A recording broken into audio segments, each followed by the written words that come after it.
the whole facade of the drinking lifestyle became apparent to me, that there wasn't really much offered by that, when you realize that you can feel really good without it. And then all alcohol can do is dampen your senses, dampen your brain activity, dampen your sense of taste, and prevent you from feeling natural euphoria.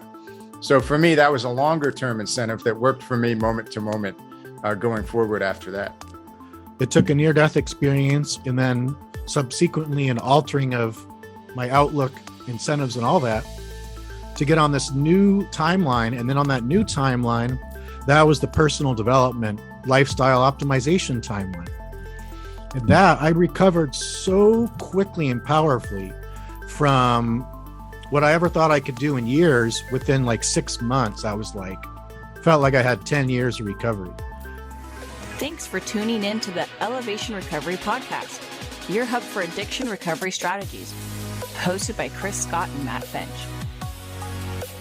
Thank you for joining us on episode 288 of Elevation Recovery. I'm here with Chris Scott. We just had a great mastermind call, and that should actually be maybe not the topic for this episode, but at least how we start off, and we'll see where it goes. We were just talking about a bunch of different mastermind things, one of which, and we didn't use this word, but we were talking about incentives, incentivization. And then when I was going to get some more water before we did this and use the restroom, I was like, people aren't lazy. Nobody's lazy. They just have not enough incentives. I think I've heard it another way before. People aren't lazy. They just have impotent goals. So incentivization, and I used to use this kind of metaphor a long time ago when I first started coaching people. And it's kind of a harsh, cruel way to talk about it, but it's obviously theoretical. What if somebody, they haven't been able to quit drinking or quit drugs? Well, what if somebody kidnapped your family, your wife and kids or something like that? They said, all right, I have your wife and family, and you get video footage that they're still alive and stuff, but they're tied up. And the only way I'm going to release the wife and kids back to you is if you give me 30 days in a row worth of clean drug screens, or if you're able to quit drinking for 30 days straight. Obviously, this would never happen, but people that have not been previously able to quit alcohol or drugs, if it was something that serious, like I'm going to kill your family within 30 days if you don't, they'd be getting off drugs or alcohol just like that. I had another client a couple of months ago, and his dad actually signed him up. And I could tell, I was like, I think the dad is really motivated for this, but I don't think the kid really is. So we had a nice brainstorm session where I had to get some questions answered. So I asked the son, how motivated are you on a scale of 1 to 10 to quit drinking? And he said about a 2. I was like, how much pain do you link to alcohol? He said 10. Or sorry, how much pleasure do you link to alcohol? He said 10. I said, how much pain do you link to alcohol? He said 3. So I was like, those numbers weren't adding up into somebody being able to quit drinking. I said, how about this? What if you had a relative that offered to give you $1 million if you got 60 days off alcohol?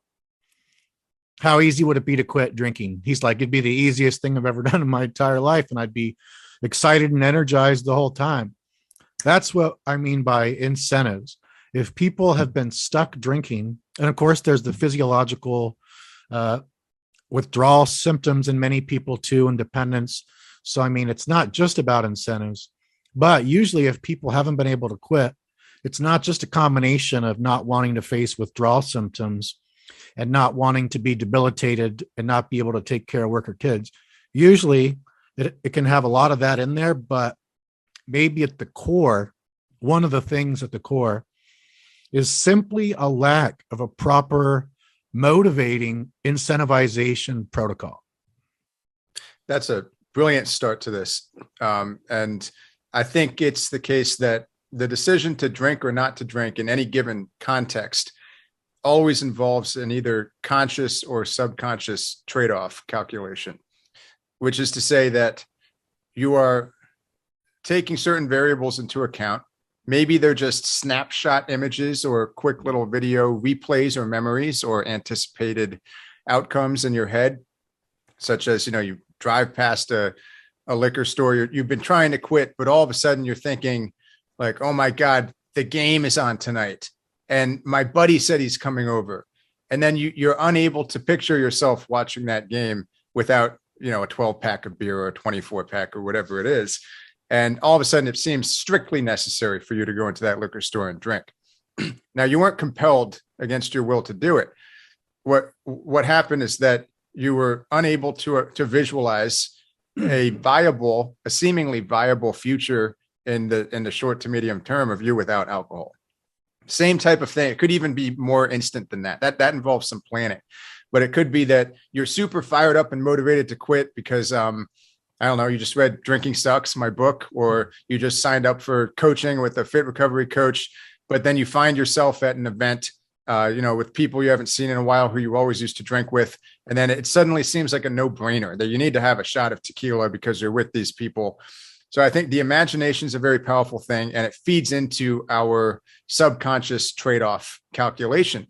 And often during that snapshot calculation, we're not taking into account or giving enough weight to those variables that would involve negative consequences. A lot of the times the negative consequences seem like abstractions. So like, alcohol would be bad for your marriage in some abstract sense, but you're not really visualizing the exact ways that it would be. Or that alcohol is bad for your liver, but you're not really visualizing yourself in a hospital bed with a swollen stomach with cirrhosis. So those are kind of abstract. What you know for a fact is that your college buddies are here and it's time to drink. So, I try to get people to bring the negative consequences into a closer time frame. When I'm working with clients, say, all right, when you drink, what are the inevitable biochemical consequences that you'll experience tonight or tomorrow? Do you really enjoy waking up at 3 a.m. with a sense of impending doom?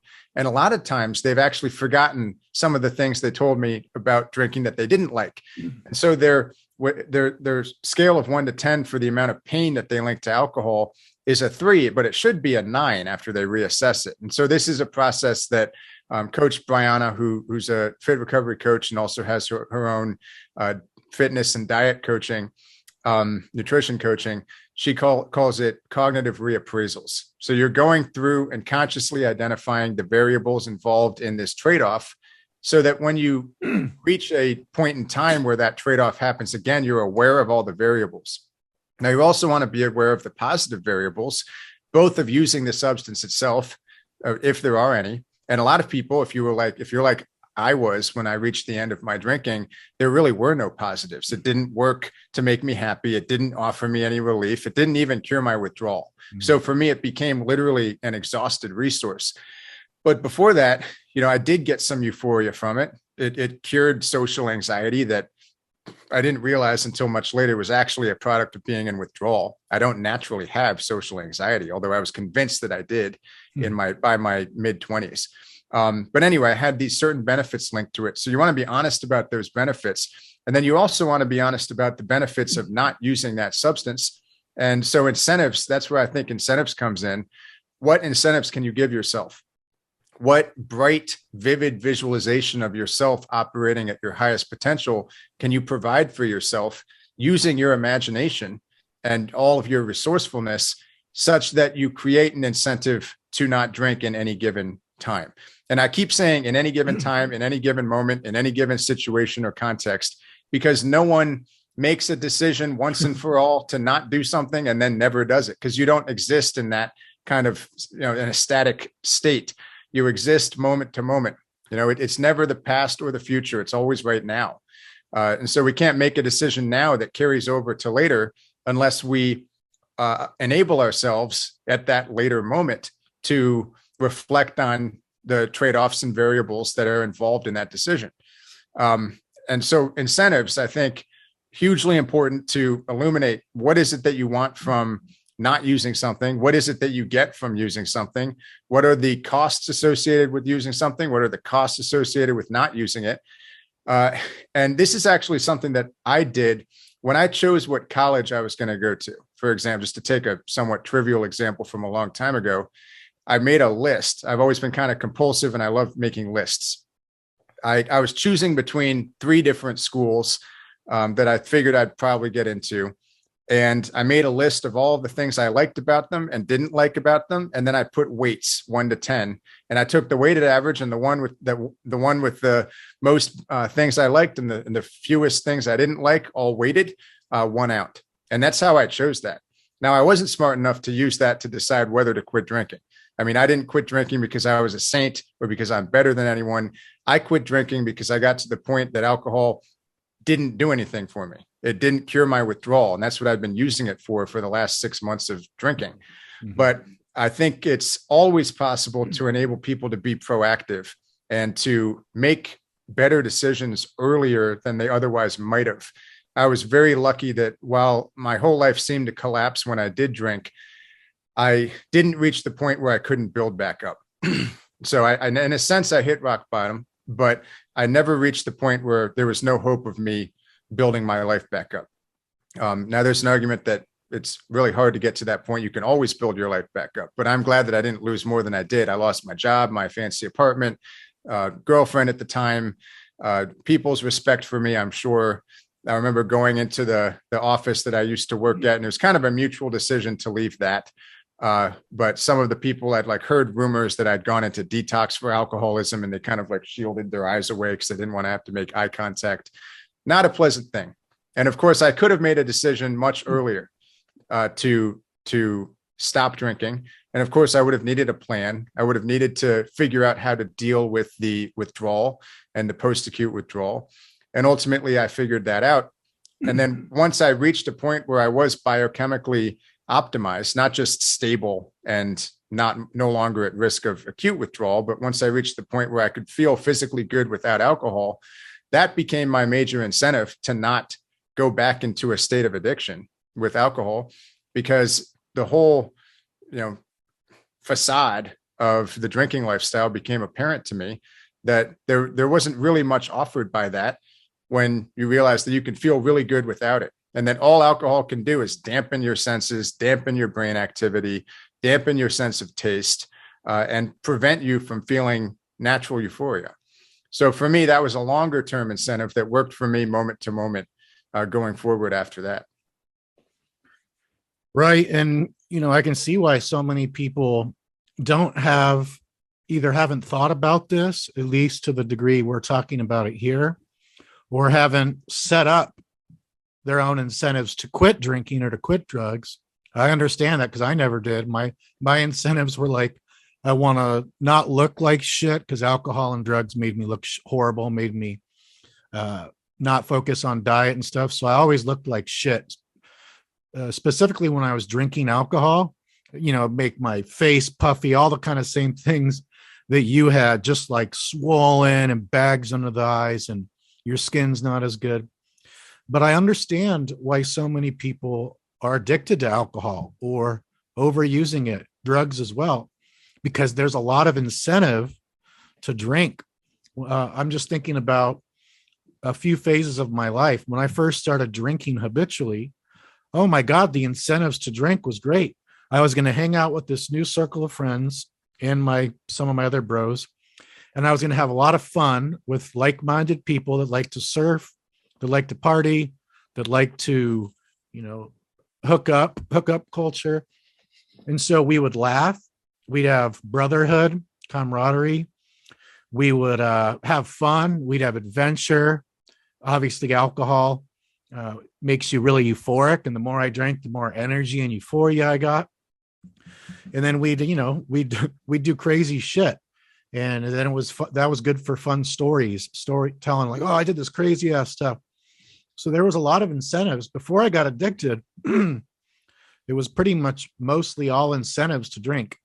Yeah, I would get a little bit of a hangover in the morning, but at that age, I was 22, 23 when I first started doing this, that I wasn't really getting bad hangovers. You could feel that you had drank too much or something, but it was no big deal. I'd get up and go surf, or, my liver was so healthy back then and so fresh. When I first started using opioids daily, every single day. It took me about 8 years before I went from recreational opioids to daily physiological dependence. But I did that when I was in upstate New York, and I had severe loneliness, exhaustion. I was the father of at that point, I started using daily, I think when she was only 30 days old, around a month old. So a little newborn baby. I'm up all throughout the night, feeding her and losing sleep. I was like a zombie at work.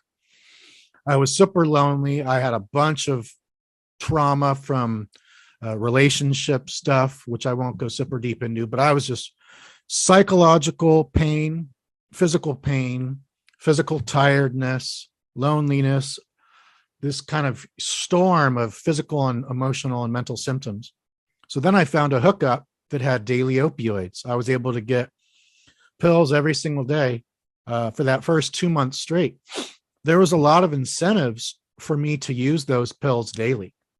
Yeah, they were expensive, but my rent was super cheap back then. It was like $500 a month for a 2-bedroom apartment, a nice one too, upstate New York. So lots of incentives to use the pills. Why?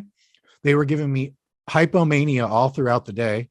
So not only was I not depressed, not anxious, not lonely, not tired, but I was the opposite of all those.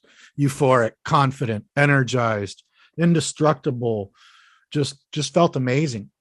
So it was worth the price investment for me to buy them daily and to keep using them daily, because my whole life changed and I was hooking up with all sorts of girls and I was having tons of fun, working like a champion, cooking at the restaurant. On opioids, I was like Superman. Then I ran out of pills and I ran out of people that had pills. And I went through my first acute opioid withdrawal, 5 days, especially the first 4 days, of some of the worst terror on earth. Definitely the worst terror I had experienced up until that point. Then I was like, whoa, maybe I need to reconsider these things.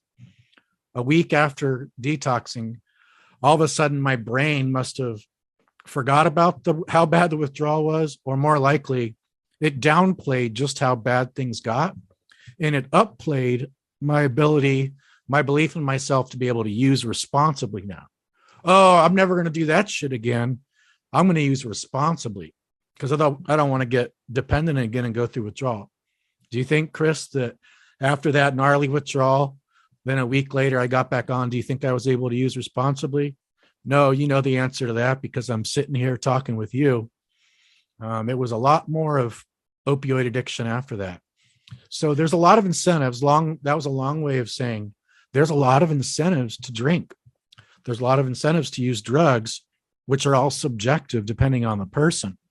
So what you were saying is for people to get, we already know the incentives to drink, and you lost your incentive to drink once you could not relieve your alcohol withdrawal symptoms by giving your body alcohol.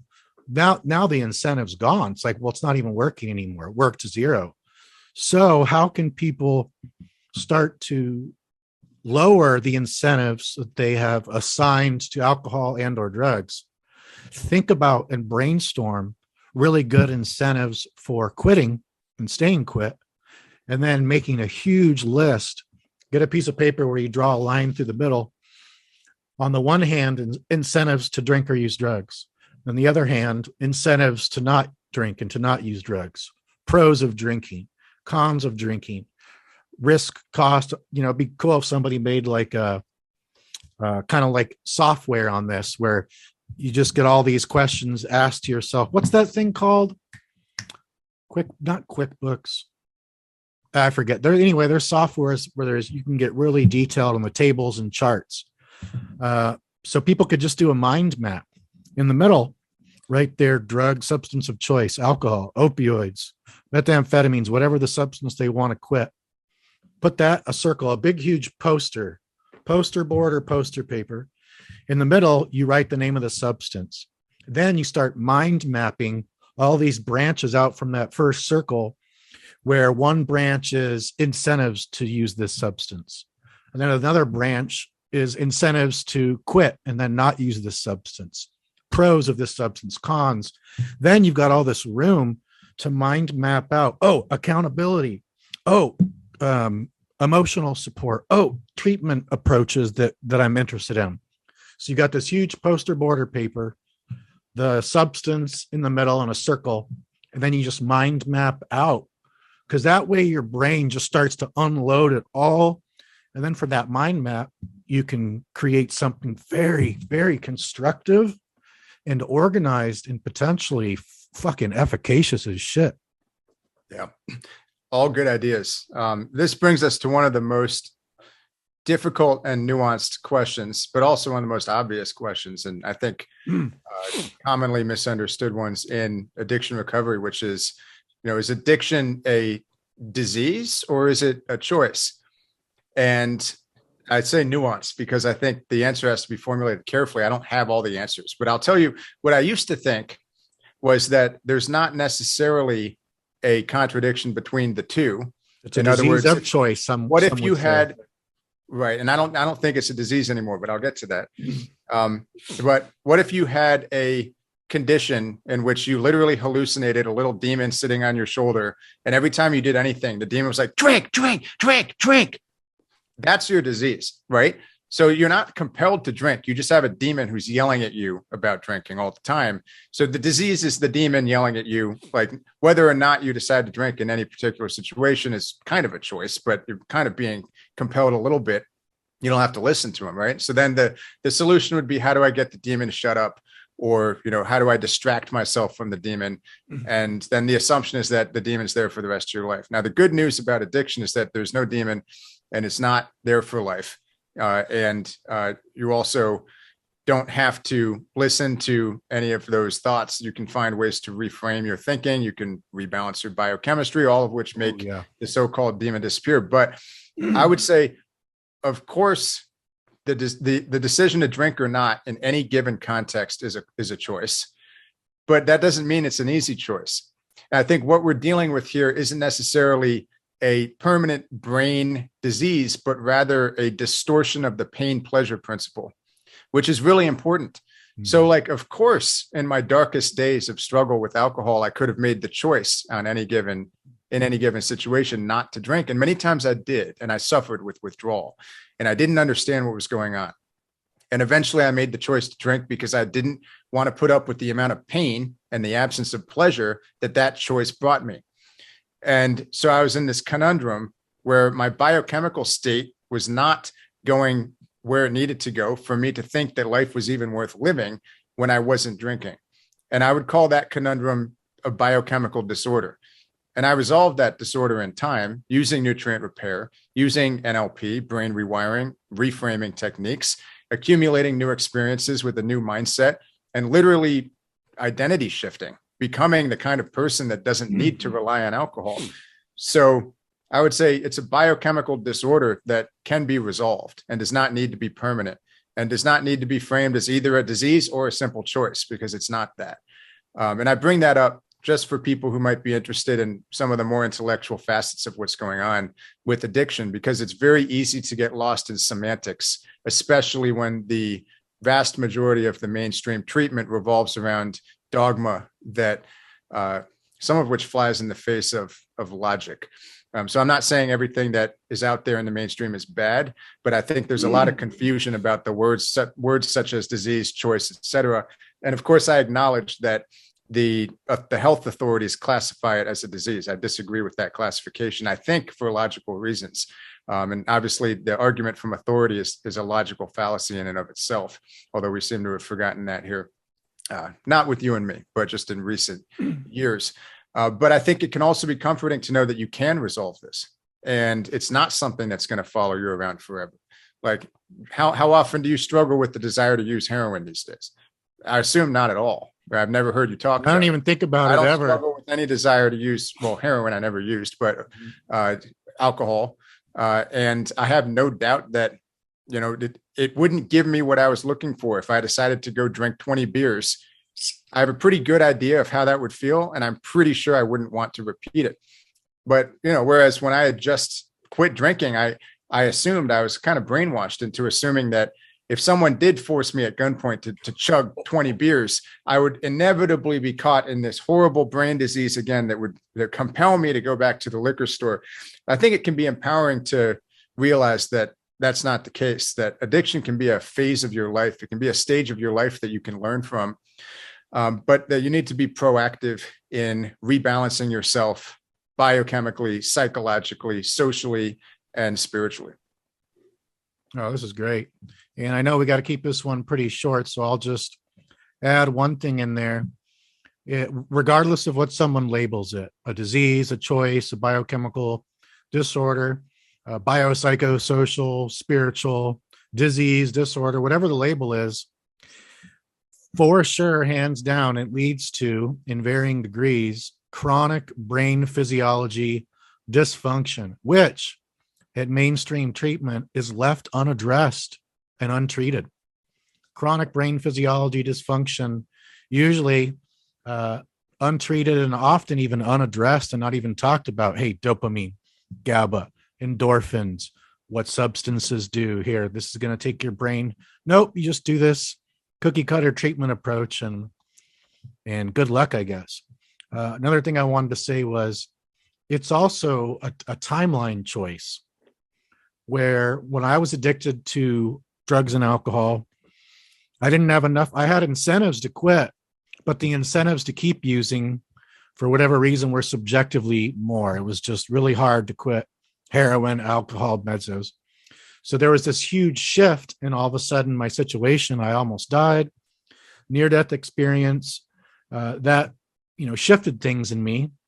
It led to like this kind of post-traumatic growth, PTG, instead of having post-traumatic stress from that. Since I narrowly escaped, dying, that gave me such a new passion for life. It was funny. I needed to become that close to death to actually appreciate my life. Then I just had this new vigor, this new vitality, this new outlook. So that post-traumatic growth outlook and mindset and just state of beingness led to me shifting to a totally different timeline. There was the drug and alcohol addiction timeline, which just kept leading to, poor decisions, negative consequences, screwed up relationships, bad, unethical, immoral behavior on my part, hanging out with the wrong people, health consequences, and so much more. And that time, low-paying jobs for me. So I was on that timeline for way over a decade. It took a near-death experience and then subsequently an altering of my outlook, incentives, and all that to get on this new timeline. And then on that new timeline, that was the personal development, fucking lifestyle optimization timeline. And that I recovered so quickly and powerfully from what I ever thought I could do in years. Within like 6 months, I was like, felt like I had 10 years of recovery. And so that was like a whole new timeline shift. So people are often stuck in their current timelines. Maybe they'll be able to like make a few changes here or there, but they don't stick with it. So there's like this stickiness of their current timeline. Change is hard. We're wired for things to stay the same for survival. But if somebody can design what they want their life to look like in a year, 6 months, 3 months, even 2 years, whatever, then write all the things they'd have to do and have as habits and everything for that to happen. Now, all of a sudden, you've got a new timeline and you've got habits and routines and resources that can help you to bridge that timeline gap and to, do a good service to your future self, who will then be imagining you right now, your future self, one in the future, which will be the present. Now they'll be daydreaming, remembering the past, which is this current you and this current timeline. But that could be, you 2.0 or you 4.0 in the future, if you just get the good enough incentives for everything, not just for quitting drugs, alcohol, incentivizations to be able to change and make the positive changes that you want to change. Hey everyone, Chris Scott here. If you liked the information on today's episode regarding supplementation and empowerment strategies for addiction recovery, then please subscribe to the Elevation Recovery podcast and leave us a rating and review on iTunes. And if you benefited directly from this information, I'm confident in saying that you'll love the information-packed online courses that Matt Finch and I have created.